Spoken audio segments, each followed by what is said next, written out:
Mas, Rodrigo, acho que eu já vi tudo, não viu não. Essa reportagem, ela traz quase que tudo, mas tem coisa ainda por vir. Quase que tudo daquilo que foi apresentado pela Polícia Civil nessa segunda-feira, naquela coletiva. Doutor Ricardo Dias, doutor Glaucio, doutor Clédson e doutor Gustavo. Carcoaço. Essa imagem foi registrada por uma câmera de segurança às 13h11 da tarde do dia 6 de agosto, na altura da quadra 2 da rua Maestro Oscar Mendes, Jardim Pagani, zona norte de Bauru. Roberto Franceschetti Filho sai do banco do passageiro e assume a direção do veículo. Cláudia Lobo entra no banco traseiro. Segundo a polícia, Cláudia foi morta neste local. Portanto, o atirador está na cena de crime. Essa imagem foi super importante e foi decisiva para que nós pudéssemos efetivamente verificar o envolvimento direto do Roberto no desaparecimento da Cláudia.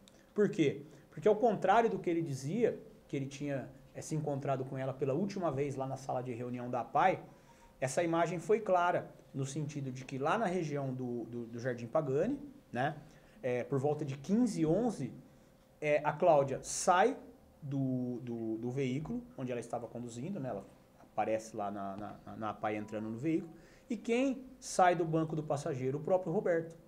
O próprio Roberto sai do banco do passageiro e assume a direção, indo a Cláudia para o banco de trás, tranquilamente, sem nenhum tipo de ameaça, de pressão.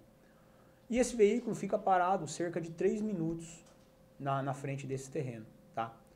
Para a investigação, o que nós concluímos é que nesse momento que efetivamente acontece o disparo. O então presidente da APAI de Bauru sai com o carro e dirige cerca de 7 quilômetros. No banco traseiro, o corpo da secretária executiva. O carro chega até essa área, na zona rural de Bauru. Aqui, um funcionário da APAI o aguardava. Ele já sai direto para região ali atrás do bairro do Pousada da Esperança. Local onde, pelas investigações, nós apuramos que estaria ocorrendo cerca de 3 vezes anteriores, cerca de um mês e pouco antes, alguns descartes, queima de material da APAI. No complexo de Campos.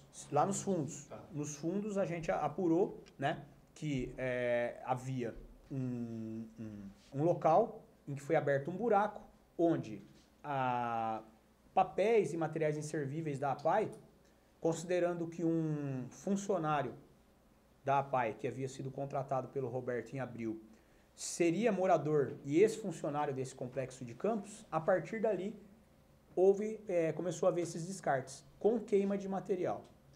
Então, nesse momento, o que a gente verificou na investigação? Saindo do Jardim Pagani, a movimentação do Roberto era atípica, indo já em direção a essa região, local onde estava acontecendo esses descartes da APAI. Além da pesquisa e uma verificação de que o Roberto possuía em seu nome uma pistola calibre 380, similar ao calibre que foi encontrado dentro do veículo. O corpo de Cláudia Lobo queimou durante 4 dias. Foi então que o mesmo funcionário voltou ao local. Ele tinha acesso fácil ao complexo esportivo, porque já trabalhou aqui. Foi no sábado, dia 10 de agosto. O objetivo: tentar enterrar os restos mortais. Ele teria se esquecido de dar fim aos óculos. O objeto foi encontrado dias depois pela polícia. Paralelamente, nós verificamos que esse funcionário, que foi contratado pelo Roberto e era então responsável pelo setor de frota, setor de compras, né, o qual nós julgamos aí bastante estratégico, principalmente em relação à emissão de notas fiscais, ele havia rasurado a saída da viatura que ele utilizava lá na região do Ouro Verde.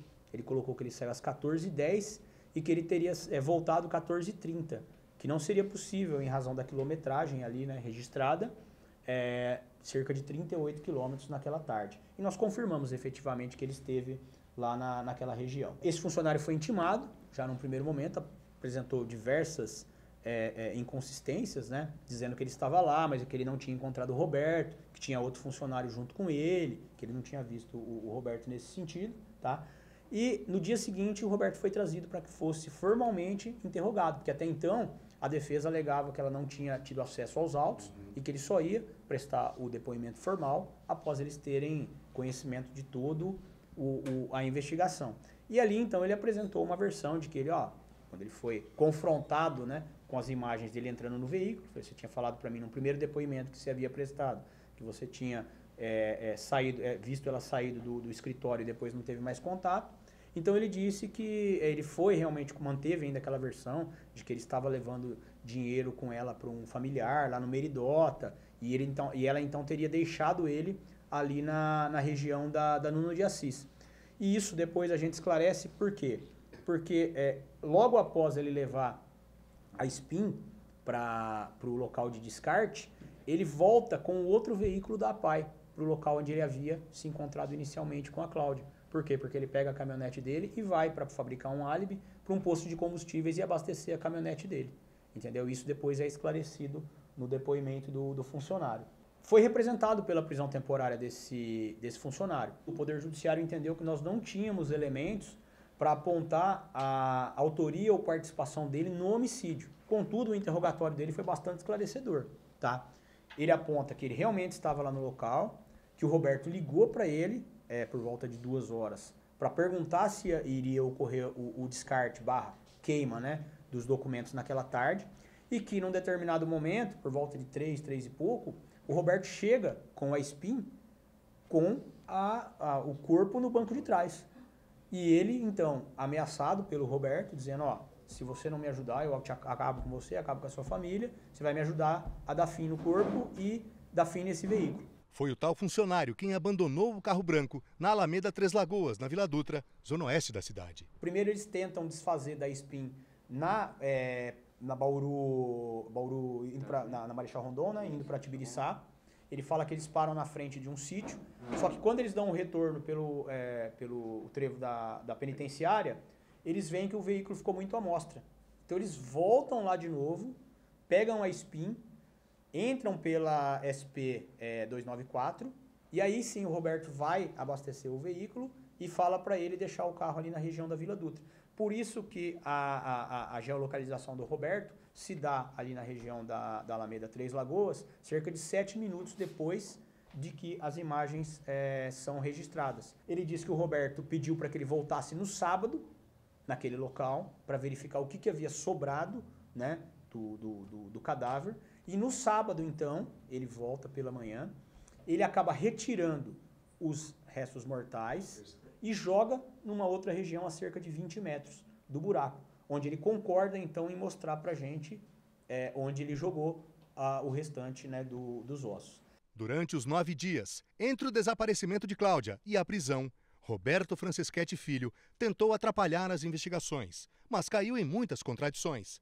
Tudo isso, mais a imagem da câmera de segurança que o coloca na cena de crime, mais o resultado da quebra de sigilo telefônico, que rastreou os passos do assassino, embasaram o pedido de prisão concedido pela Justiça. É isso que nós apuramos em relação a essa investigação, tá? Em relação ao veículo, nós não verificamos nenhuma terceira pessoa no veículo SPIN no momento em que ele para, apenas o Roberto e a Cláudia. Esses 3 minutos para a investigação são o momento em que efetivamente, né, ocorreu o disparo. Por quê? Porque o Roberto, ainda que informalmente, ele admite ter efetuado o disparo, contou uma história bem pouco plausível, né, de que... Informalmente, sim, né? No interrogatório, que obviamente, né, a validade do interrogatório, porque ele é feito acompanhado pela defesa técnica, ele acaba voltando atrás. Mas as nossas investigações, até o presente momento, né, subjetivamente, nos apontam aí o Roberto como sendo o autor do crime de homicídio, ocultação de cadáver, né, e aí no caso da ocultação e a fraude processual, auxiliado por esse funcionário. Algumas lacunas ainda não foram totalmente preenchidas. Antes dessa imagem, na rua Rodrigo Romeiro, no centro de Bauru, Cláudia e Roberto fizeram uma reunião, a sós, na sede administrativa. Como 2 pessoas tão próximas, que trabalhavam juntas, se envolveram num enredo de terror. Qual teria sido o motivo? Para a polícia, as movimentações financeiras em contas da APAI podem ajudar a explicar. Ainda falta alguma coisa relacionada à motivação, né? Se vocês forem observar lá, a motivação para a gente é a má gestão, é o desvio de verba, é a disputa de poder que havia ali. Os crimes de homicídio com muitos agravantes e de ocultação de cadáver já estão caracterizados.